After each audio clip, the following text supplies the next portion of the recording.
con una pareja que son tremendos esta gente y los queremos mucho. Definitivamente los queremos, los apreciamos mucho. El matrimonio Ventura, yo nunca le he dicho así.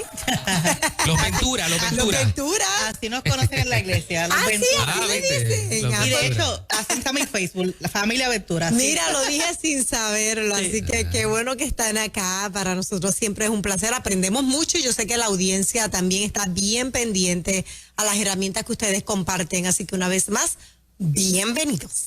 Gracias. El mejor jueves del mes. Porque es Ajá. cuando vengo acompañado. Con look nuevo, ¿te crees que no me di cuenta, Mari? Te queda bello. Gracias. Bien me lindo te piqué queda. ahí, porque ya hace calor, ya tenemos que estar con otro cambio. Sí, siempre. Yo llego hasta que me invites. ¿De qué vamos a estar hablando Hoy hoy? el tema es: tu cónyuge se siente amado por Dios a través de tus acciones. Queremos arrancar con esa Wow. pregunta. Wow, Cada tremenda matrimonio pregunta. que nos escuchen, reflexiones sobre eso. ¿Tu cónyuge Sí. se siente amado o amada por Dios a través de tus acciones? Sí, vamos a comenzar en Proverbios 31:10 dice: mujer virtuosa, ¿quién la hallará? Porque su estima sobrepasa largamente a las piedras preciosas. El corazón de su marido está en ella confiado y no carecerá ganancias. En primera de Pedro 3:7 dice: vosotros, maridos, igualmente vivid con ellas sabiamente, dando honor a la mujer como a vaso frágil y como a coherederas de la gracia de la vida, para que vuestras oraciones no tengan estorbo. O sea que somos llamados a ser sabios. Somos a hombre y mujer, no solamente a una de las partes, a ser sabios en el matrimonio. Nosotros como cristianos siempre estamos pendientes de nuestro testimonio hacia los demás. Nuestras acciones están representando a Dios hacia los demás. Siempre estamos, ¿verdad?, pendientes de eso. Sabemos que un modo de evangelizar es el ejemplo. Y sabemos que hay mucha gente que no va a la iglesia, que no lee la Biblia, pero te lee a ti. Y cuando ve algo distinto en ti, pues quieren emular. Pero nos hemos dado a la tarea de pensar o analizar o hacer introspección de si mis acciones, mi testimonio, mis palabras están reflejando el amor de Dios que yo siento hacia mi esposo o hacia mi esposa. Siempre estamos mirando hacia afuera y se nos olvida que el primer prójimo que tenemos que cuidar es a nuestro esposo o nuestra esposa. Esa oración que estás pidiéndole a Dios para que reconstruya tu matrimonio es una oración de: Señor, reconstruya mi matrimonio, o cambia a mi esposo o cambia a mi esposa, porque Él es el que tiene que cambiar. Es una oración de pidiendo sabiduría para saber qué tengo que hacer yo. Es solamente una oración sin obra, que Dios lo haga, que traiga la varita, pum, y se cambió y se transformó y yo no tengo nada que ver. ¿Con qué estoy haciendo? Mis actos están reflejando el amor de Dios hacia Él, porque vamos, yo siempre he pensado, y esto viene en mi casa me lo enseñaron, mi mamá siempre decía que ella oraba para que la gente pudiera ver el rostro de Jesús en mí.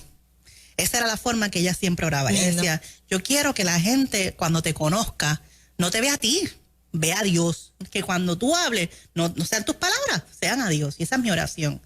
Y entonces eso me pone a pensar, ¿verdad?, que el matrimonio tiene las alternativas de construir y de destruir, de fortalecer, ¿verdad?, y de herir. Podemos fortalecer y destruir una autoestima. Podemos fortalecer y destruir una seguridad. Podemos fortalecer y destruir una paz. Podemos fortalecer y destruir, ¿verdad?, una confianza, y también podemos fortalecer y destruir la fe. Sí. ¿Qué estoy haciendo yo? Así mismo. Le quiero dar los dos ejemplos de nosotros. Antes de nosotros comenzar nuestro noviazgo, mi autoestima estaba bien lacerada, estaba bien afectada. Y en el proceso de noviazgo comenzó Dios a utilizar a Ismarí para restaurarme mi autoestima, y a través del matrimonio, grandemente. Yo le digo que él tiene un superpoder. Y el superpoder es que no envejece. Para aquellos que no lo sepan, el domingo cumplió 40 años. Yo digo, tú pareces de 20. Oye, ¿verdad? Tú pareces de 20. El superpoder es que él no envejece. Sí. Muchacho. Y el de ella sonrojarme. Muy bien, muy bien. Otro testimonio que queríamos traer era hace como más de 10 años, nosotros en ese momento teníamos un solo vehículo y ambos salimos de trabajar. Yo voy a buscar a nuestras hijas, al cuido, a buscar a María su trabajo. Y esa noche me tocaba dirigir un grupo de apoyo de un ministerio al que estaba participando. Y María estaba súper enferma a nivel de que en el mismo estacionamiento del trabajo de ella estaba vomitando. Y estaban las nenas atrás chiquitas del carro. Y yo la voy a llevar a casa pensando que aún así yo iba a ir a dirigir el grupo de apoyo. Y ella me dice que ¿para dónde tú vas? No, primero me dijo, bendito, yo que me tengo que ir. Yo espero que te mejore, yo voy a estar orando para que te mejore. Y ahí yo digo, ¿cómo es? Ese fue el día que empezó a quedarse joven. No, exactamente. Ese día que el superpoder nació. Exacto. Dejé de envejecer en ese momento. Ahí yo entonces comienzo a aprender y a madurar de que el lugar que debe tener en mi corazón y en mi vida, mi esposa, y el lugar que debe tener mi corazón, el ministerio. Uh-huh. Y comienzo poco a poco a entender que el ministerio no puede ir por encima de mi esposa, porque ¿de qué vale? De que a lo mejor yo bendiga a otro, pero no esté bendiciendo ni cuidando a mi esposa. Uh-huh. Sí. Y yo creo que, ¿verdad? Esto es para ambos lados. Realmente, mi carrera es profesional. Yo soy consultora de recursos humanos y doy adiestramiento, capacito, llevo charlas de motivación a través del libro de lo de servicio. Y para mí, cuando yo termino, y a veces Joel está presente y a veces hemos tenido la bendición de que hemos podido llevar la charla juntos, lo primero que yo le digo a él es ¿cómo lo hice? Esa validación es mucho más importante que quizás muchos likes o quizás muchos comentarios. Él me conoce. Él sabe inclusive cuando estuve nerviosa, cuando empecé a hablar. Él me dice, tienes que modificar esto, estás diciendo esto mucho, esto te quedó espectacular. Y eso es lo que yo realmente valoro. Y eso es lo que nosotros queremos emular y es lo que queremos decir. Y usted dirá, ¿pero qué tiene que ver eso con sexo? Pues tiene que verlo todo, todo, porque, ¿verdad? La intimidad, ¿verdad? En el acto sexual, cuando hablamos de las relaciones sexuales, no empiezan en la cama, lo hemos dicho muchas veces, esto empieza diariamente. Entonces, si mis acciones, mis palabras no fomentan el amor de Dios, que es un amor de gracia, es un amor de comprensión, es un amor de perdón, es un amor de cuidado, pero eso no quiere decir que es un amor que lo acepte todo, que lo aguante todo, que lo tolere todo. Es un amor que también es asertivo, ¿verdad? Que tiene los límites saludables. Porque si yo no marco los límites, ¿verdad? De lo que me afecta, y si yo no le hubiera dicho a él, pero ¿cómo que tú te vas si yo me siento mal? Pues él quizás no sabía que eso me hacía daño. Así que yo tengo que fomentar, ¿verdad? Que mis actos hablen y presenten y proyecten el amor de Dios, pero también tengo que ser verbal y decir, esto me gusta y esto no me gusta o esto no lo puedo aceptar. Sí, en la Biblia dice que su sí sea un sí y su no sea un no. Uh-huh. Y yo creo que eso tiene que ver mucho con la comunicación. En mi caso, antes yo me comunicaba o no me comunicaba muchas veces, cosas que no me gustaban, era cohibido, me guardaba todo. Y cuando ya no aguantaba más, explotaba y pasaba de ser cohibido a agresivo. Y a decir entonces lo que sentía, y después a lo mejor sentía sentido de culpa y entonces volvía a guardarme todo. Y yo creo que eso también es parte de reflejar el amor de Dios, el poder dejar de saber qué me gusta, qué no me gusta, qué cosas a lo mejor son unas boberías que podemos dejar pasar por alto, pero qué cosas no son negociables y debemos establecer límites. Y eso es por más autosuficiencia que tenga la esposa.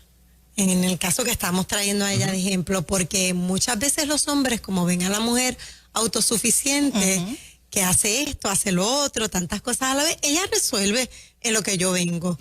Y no se dan cuenta que ese cariñito, que esa atención es tan importante y tan válida en cualquier momento, no solo en la enfermedad.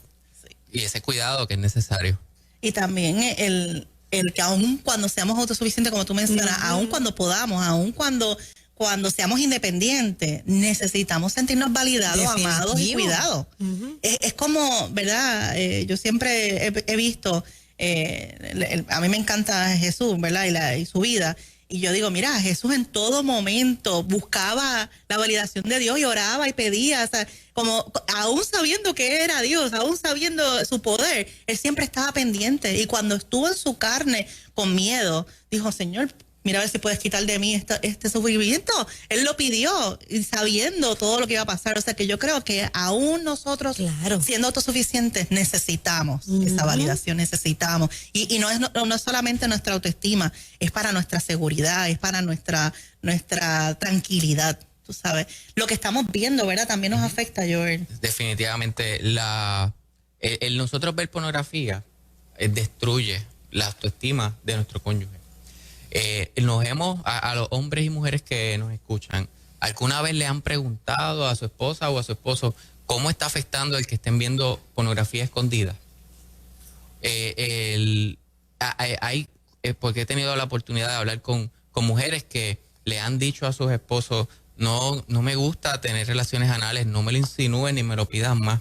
Y sus esposos siguen insistiendo y tratando de convencer. ¿Sabes cómo eso está afectando la relación sexual? Y cómo lo que está haciendo es alejarlo, porque muchas mujeres me han dicho, mira, pues ya yo no quiero volver a tener relaciones sexuales porque cada vez que tenemos relaciones, él vuelve a traer el tema. Y algunos, he escuchado algunos casos, perdóname, que le amenazan y le dicen, mira, pues si no lo voy a tener que buscar en la calle. ¿Qué ustedes le dirían a aquellas parejas, que estoy seguro que algunas nos estén escuchando, que ven pornografía juntos, que no es un asunto de que ella lo hace oculto o él lo hace oculto, sino que consienten porque para ambos es bueno? ¿Qué comentario, por la experiencia que ustedes tienen, de advertencia o de consejo merecen a las parejas que ven pornografía juntos? Yo creo que aun cuando piensas que no hace daño, afecta a la relación, puede que una de las dos partes a lo mejor no esté igual de convencido o convencida de hacerlo, y a lo mejor lo hace por complacer. Así que yo creo que una buena conversación sería ¿cómo tú te sientes al ver pornografía? ¿Te afecta en algo? ¿Te estás totalmente convencido o convencida o no te gusta? ¿O lo estás haciendo por complacerme? Y muchas cosas a lo mejor pudieran salir a la luz. Sí, y yo creo que conversar, porque como volvemos, mis acciones están reflejando a Jesucristo. Yo tengo que pensar en todo momento, ver pornografía está reflejando el testimonio de Jesucristo, el amor de Jesucristo hacia mi pareja. El que yo le invite, porque si alguien tiene que invitar, alguien tiene que decir, vamos a aprenderlo, alguien lo tiene que poner. Estoy siendo yo, ¿verdad? La herramienta que Dios quiere utilizar para transmitir su amor, para transmitir su cuidado. Yo creo que no. Así que definitivamente tenemos que hacer una introspección de lo que estamos viendo, con quien nos estamos pasando. Y a veces no tiene que caer en la pornografía. Puede ser que entraste a Facebook y hiciste un comentario a una persona que estaba semidesnuda. O a alguien de tus amigos y un comentario, ¿verdad?, con doble sentido. ¿Eso está hiriendo a mi pareja o está demostrándole el amor que yo le siento? Yo sé que estamos hablando de pareja, pero me estoy acordando de una historia. Una persona que conozco, una dama, dice que en su adolescencia o preadolescencia muy pequeña, su mamá de repente estaba en la casa, al parecer estaban vacilando con pornografía en una computadora, y ella la mamá llama a esta amiga nuestra para que salga del cuarto y viera, y le dice, y una de las amigas le dice, ¿qué tú vas a hacer? Y la mamá dice, no te preocupes, que sepa de esto conmigo aquí ahora, antes de que, porque esto se lo va a enseñar allá afuera, y le permitió ver un poco de eso, y dice que ella quedó simplemente, ¿cómo se llama esto? Desorientada, ¿no? Desorientada, y la marcó para el resto de su vida. Y vino de su propia madre. O sea, queriendo ayudarla, lo que hizo fue que la dañó. Sí, la pornografía presenta una visión distorsionada, totalmente distorsionada de la sexualidad. Y del amor, porque lo presentan como si fuera amor, y realmente eso es lujuria. No hay nada ahí que tú veas delicadeza, que tú veas la suavidad, que tú veas, ¿verdad? El amor como lo representa en la Biblia y como lo representa Jesucristo, que es un amor, ¿verdad?, compasivo, un amor de gracia, un amor de bendición. O sea, que eso es lo que tenemos que entonces fomentar, el pensamiento, nuestras acciones, para evitar ese tipo de comportamiento que realmente no es adecuado. Y presenta un lado de la moneda, porque te presenta el lado del placer, pero no te presenta el lado de las consecuencias, no te enseñan todas las enfermedades que contraen las personas que participan de eso y las otras consecuencias. Hay un detalle en las relaciones de pareja y me parece que pasa bien frecuente, y es el hecho de que cada cual parte de la premisa se supone que tú sepas, ¿ok? Todos los que se casan piensan que si te casaste conmigo, a pesar de que hubo un noviazgo, de aquí en adelante el contexto de la relación de novio es bien diferente a cuando te casas. Cambian un montón de, ¿verdad?, de factores en el proceso. Y he visto muchas parejas que han caído en crisis, que necesitan consejería simplemente también porque parten de la premisa que se supone que tú sepas. Por lo tanto, ni siquiera muchas veces aparece la pregunta, me he dado cuenta que estos detalles no los conoces, permíteme enseñarlo. O sea, él no tiene la iniciativa de decírselo, ni ella a él, cuando es él el que no sabe. Entonces esta parte de ser humilde y de muchas veces llenar la necesidad que no estás llenando porque no sabes, nadie te lo enseñó, o lo que tú hiciste suposición de que era, no era, pues necesitas que ella te enseñe, o viceversa. En ese sentido, es bastante común en las experiencias que ustedes han tenido bregando con personas. Es que hay que abrir el corazón, y eso es más común de lo que pensamos. Yo he escuchado mucho, si te lo tengo que pedir, ya no lo quiero. Eso yo lo he escuchado muchas veces. Y yo creo que mire, nosotros, la mente de la mujer, y voy a hablar a la mujer, ¿verdad?, porque me identifico, la mente de la mente de la mujer es bien diversa. Y hoy nos queremos una cosa y mañana queremos otra, porque vamos cambiando, ¿ok? Yo siempre digo que los hombres son cajitas, el cerebro está en cajitas, y las mujeres son muchos cables conectados y hacen conexiones, ¿verdad? Y, por ejemplo, para que vean la complejidad, a mí no me gustan las flores. Yo siempre he dicho, ¿verdad?, que si tú me vas a regalar algo, no me regales flores porque eso se muere, ¿ok? Sin embargo, cuando yo doy a luz, yo espero un arreglo de flores de parte de mi esposo. Esas cosas no, ¿verdad?, no hace sentido si usted te pone a analizar. Y yo lo sé, Igual, para un regalo de cumpleaños no quiero flores. Pero si tú llegaste un día sin ninguna, ¿verdad?, ninguna actividad, y tú ya trajiste una flor, pues eso me llena el corazón. ¿Ven la incongruencia? Claro. Pues entonces yo como mujer, yo lo sé. Pues ¿qué yo tengo que hacer? Pues dejárselo saber. Pues yo le dije, ¿verdad?, porque siempre he llevado la campaña, no me gustan las flores. Pues cuando yo iba para el hospital, yo le dije, ok, recuerda que tienes que llegar con el arreglo de flores. Con el arreglo de flores del ¿tú se lo habías dicho? Yo se lo dije, lo que él ponga en la postal, eso es de él. Pero yo le dije, yo quiero el arreglo de flores. ¿Por qué? Porque si yo llevo una campaña y él me conoce y yo le digo diciendo que a mí no me gustan las flores, ¿cómo yo voy a pretender que él sepa que yo espero flores ese día? Eso estamos hablando de hace más de 15 años atrás. Exacto. Pero tan reciente como hace 2 semanas o 3, yo no sé dónde salió, si fue una novela o una serie, un gesto de que un hombre estaba llevando unas flores y ella dice, ay, qué bonito. Y entonces yo le dije, espérate, ¿cuál es el mensaje? Explícame. Y ahí ella vuelve y me dice, bueno, para un cumpleaños no me las traiga ni para un aniversario, pero cualquier día del año. Exacto, un detalle. Señor Oyola, usted se identifica con... Es que sí, tengo que decir que nosotras como mujeres pretendemos que los hombres sepan y queremos, Dios mío, si él hiciera esto, si hiciera lo otro, pero no se lo decimos. No, exacto. Y entonces estamos todo el tiempo en la espera. Estoy esperando ese texto. Estoy esperando quizás ese detalle y no llega, y es la frustración más grande. Exacto. Entonces guarda silencio, acumulas coraje, que el coraje no ayuda para nada, y ahí es donde explotan, ¿verdad? Y te voy a decir, la cama es un reflejo de la relación. ¿Verdad? Y no estoy hablando solamente del acto sexual, que también es importante, ¿verdad? Si no tenemos acto sexual, pues algo está pasando. O si no quiero que me toque. Pero también estamos hablando, antes de acostarnos, tenemos conversaciones, podemos tener ese diálogo, nos podemos abrazar en la cama para dormir. O yo no quiero que me toque, o yo quiero que se eche para allá. Es más, quiero dormir él en un cuarto y yo en el otro. Todo lo que pasa en esa cama se va a reflejar, ¿verdad?, en que hay un problema. Hay algo en la relación que está pasando. Así que tenemos que transformar, ¿verdad?, nuestras acciones Y, ¿verdad? Como dice en la Biblia, que no se ponga el sol sobre nuestro enojo. O sea, tenemos que tratar de mejorar. Entonces, ¿cómo lo logramos? ¿Qué podemos hacer? Sí, una de las cosas que recomendamos es que aprendamos a hacer introspección diariamente. Para que el sol no se oculte sobre vuestro enojo, necesitamos diariamente ver qué hemos hecho bien, qué hemos hecho mal, para repetir lo que hicimos bien, y si hicimos algo mal, poder pedir perdón rápidamente y poder enmendar. Si nosotros no nos damos esa tarea diaria, no hacemos ese hábito, pueden haber muchas cosas que estemos haciendo mal, que no nos demos cuenta, o a veces esas cosas que no nos hemos dado cuenta, si no nos dejan saber que quieren flores en este específico momento y en este no, pues puede haber problemas. Y podemos estar haciendo cosas que no sabemos que están ofendiendo o que no estamos cumpliendo con esas expectativas. Con la introspección viene el perdón. Porque si yo hago introspección y yo me doy cuenta de que lo traté mal, por ejemplo, ayer yo estaba saturada de trabajo y en una conversación pues lo traté como, no le hablé malo, porque nosotros no nos hablamos malo, no le grité, pero el tono fue como rough.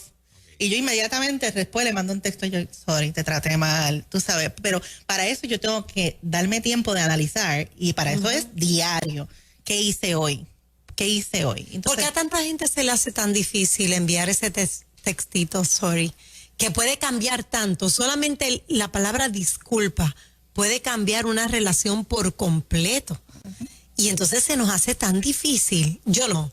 Yo practico el perdón y soy experta perdonando, tengo que decirlo. Pero hay gente que no lo es. Y es que tenemos que transformarnos. Estamos viviendo en la humanidad y no estamos viviendo en la divinidad, que es lo que quiere Dios. Dios quiere que nosotros tratemos diariamente de fomentar y llevar su evangelio, empezando por nuestro hogar. Entonces, si yo, en vez de entender que yo soy mujer y que soy humana y que yo tengo unos derechos y que a mí me tienen que tratar de una manera y tiene que ser todo para mí, empiezo a ver las cosas de otra manera. ¿Qué puedo hacer yo para impactar su vida? ¿Qué puedo hacer yo para transformar su corazón? ¿Qué puedo hacer yo para que fortalezca su fe? Pues entonces se me va a hacer más sencillo poder mandar ese mensaje de texto. Porque las relaciones tienen que tener la mayor prioridad. Yo no necesito ganar un argumento, pero sí necesito ganar mi matrimonio.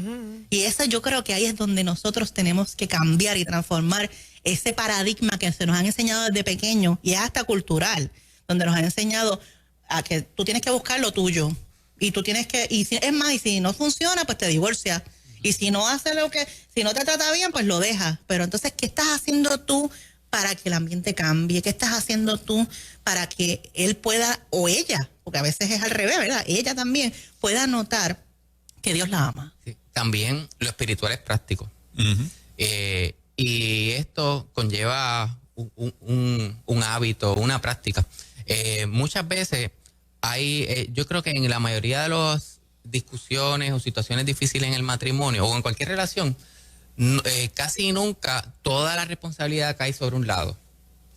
Y a veces tenemos esa idea de que en esta ocasión, pues, la culpable eres tú, o en esta ocasión el culpable soy yo. En muchas ocasiones puede ser que el 80% sea responsabilidad del Marín y el 20% mío, o el 10% sea el mío, pero aún ese 10% yo tengo que pedir perdón y asumir y hacer enmiendas por mi parte. Claro, claro. Y entonces eso es importante. Sé que le quedan más puntitos en la lista que ustedes hacen para compartir con nosotros, pero el tiempo se nos corre a las millas. ¿Cómo la gente te consigue, Joel? Yo sé que siempre nos mencionas que tienes tu agenda llena y eso nos contenta, ¿verdad? En un sentido, porque la gente está buscando ayuda y hay quien se la provea.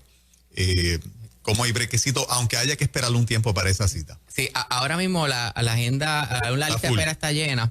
Que si alguien quiere información de otros profesionales, me pueden escribir por mensaje de texto al 787-518-2357 y yo le puedo dar información me pueden decir más o menos en qué áreas que necesitan ayuda y yo le puedo saber a quién le puedo referir. Excelente. Y en mi página del libro, tú, mi mejor cliente, le pueden dar like, pueden escribirnos. Y el último punto que era que faltaba, solamente uno: acaricie, bese y abrace. Ahí. Casi nada. Así nada. Bendiciones a todos. Gracias, muchachos. Bendiciones. Bueno, 8:25 en la mañana. Estás en Ruta Nueva Vida 97.7. Por ahí viene Edwin Rivera Manso.